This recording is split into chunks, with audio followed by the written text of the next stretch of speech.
பதவியேற்பு விழாவில் பங்கேற்பதற்காக கொங்கு நாட்டு மக்கள் தேசிய கட்சி தலைவர் ஈஸ்வரன் டெல்லி சென்றார். முன்னதாக சென்னை விமான நிலையத்தில் செய்தியாளர்களிடம் பேசிய அவர், இலங்கை, பாகிஸ்தான் உள்ளிட்ட நாடுகளை அழைத்திருப்பது மோடியின் ராஜதந்திர நடவடிக்கை என்றும் மோடியின் நடவடிக்கையை வரவேற்பதாகவும் கூறினார்.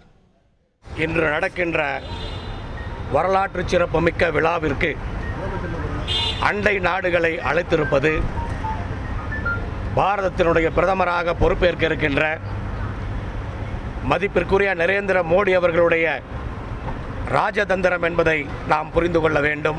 ஆனால் இன்றைய தினம் இலங்கை சிறையிலே வாடிக்கொண்டிருந்த தமிழக மீனவர்கள் நம்முடைய வேண்டுகோள் இல்லாமலேயே விடுவிக்கப்பட்டிருக்கிறார்கள்.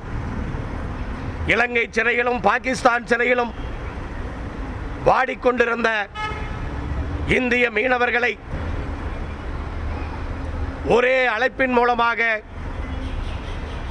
மதிப்பிற்குரிய நரேந்திர மோடி அவர்கள் விடுவித்திருக்கிறார் என்பதை மக்கள் புரிந்து கொள்ள வேண்டும்.